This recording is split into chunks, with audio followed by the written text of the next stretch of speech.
দেখুন, বেশ কয়েকটা দিন ধরে দেখছি আমি সরকার সাহেব কিছু মানুষকে উস্কে আমাকে ডিস্টার্ব করানোর চেষ্টা করছে। মানে একটা ট্যাসেল তৈরি হয়ে যাক এই করানোর চেষ্টা করছে। আমি বারবার ওদের ফাঁদ পাচ্ছে, আমি এড়িয়ে যাওয়ার চেষ্টা করছি। আজকে আমরেশ্বরে সন্ধ্যার পরে একটা মিটিং ছিল। যাওয়ার পথে মৌলিমুকুন্দি একটা জায়গাতে, যেখানে প্রধান অঞ্চলের প্রধানের উঠা বসা করে, সেই যে মাছা থেকে অকথ্য ভাষায়, খারাপ ভাষায় কথাবার্তা, মহিলারা র্যালি করে যাচ্ছিল তাদের সম্পর্কে। আমি যাচ্ছি, আমাকেও যা ইচ্ছা তাই, সেটা বাদ দেন। শুধু তাই নয়, তারপরে যখন করে, এখন আমাদের মানুষজন যদি রুখে দাঁড়াতো একটা অশান্তি হতো, সেখানে আটকে দেওয়া, আমাদের ছেলেরা নেতৃত্ব দাঁড়িয়ে আটকে দিচ্ছে। কিন্তু অদূরেই পুলিশ দাঁড়িয়ে দেখছে। যখন আমরা নেমে পড়ছি রাস্তাতে এইগুলো আটকাতে হবে, তখন পুলিশ এসে অনেক কথা বলছে। সেখানে একটা শান্তিপূর্ণভাবে আমাদের ছেলেগুলোকে বার করে নিয়ে আসলাম, যাতে অশান্তি না হয়।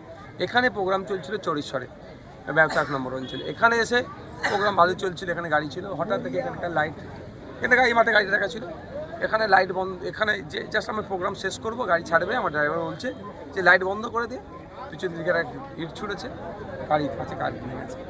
এবার যে ছুঁড়েছে, কেন ছুঁড়েছে, উদ্দেশ্য কি, ওকে কে ছুটতে বলেছে, এটা তদন্ত সাপেক্ষ। প্রশাসন যিনি আছেন এখানকার জেনারেল, তারা তাকে ধরে নিয়েছে যে ছুঁড়েছে। কারণ আমার ছুঁড়ার সাথে সাথে সে ছুটে পালাচ্ছে, আমার ড্রাইভার গাড়ি থেকে নেবে, কিন্তু তাকে দেখেছে। দেখুন, এটা সরকার সাহেবের একটা পরিকল্পনা চলছে, ভাঙড়কে আতঙ্কের পরিবেশ তৈরি করার জন্য। যে এই বিধায়কের গাড়ি যদি ভাঙচুর হয়ে যায়, মানে আইসিএফের প্রার্থীর গাড়ি যদি ভাঙচুর হয়ে যায়, নওশাদ বাজিনের গাড়ি ভাঙচুর করে দেয়, তাহলে আমরা সাধারণ মানুষ আমাদের কী করবে? একটা ভয়ের বাতাবরণ তৈরি করতে চাইছি। তবে সরকার সাহেবকে বলবো, এই আমার গাড়ি হামলা চালিয়ে ভাঙড়ের মানুষকে ভয় দেখাতে পারবে না। ভাঙড়ের মাটি শক্ত ঘাঁটি, ভাঙড়ের মানুষ লড়তে জানে, গণতন্ত্রকে রক্ষার জন্য লড়েছে দীর্ঘদিন ধরে, ভাঙড়ের মতো ইতিহাস আছে।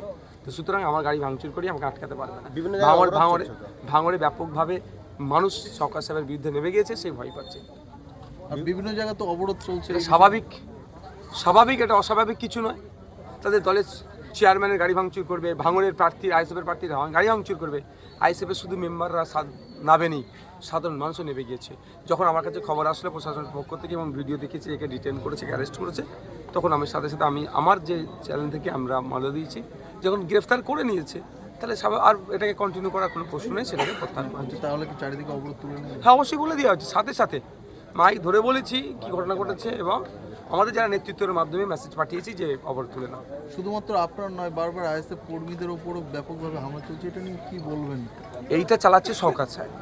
সরকার সাহেব ভয় পেয়েছে এখানে হারান, আর কত ভোটে হারবে সেটা তিনি আর গুনে উঠতে পারছেন না। যে যাচ্ছে তাই এসে বলছে দাদা লিড করিয়ে দেবো, তিনি তার প্রাথমিকভাবে হ্যাঁ বললো, তিনি হিসাব করছেন যে কত ভোটে হারবেন। আগে উনি কত ভোটে হারাবেন ভেবেছিল, এখন যত দিন যাচ্ছে উনি নিজে কত ভোটে হারবেন সেই অঙ্ক বসছে। সেই আতঙ্কে এই ধরনের হামলা চালাচ্ছে তার লোকজনকে দিয়ে। আমার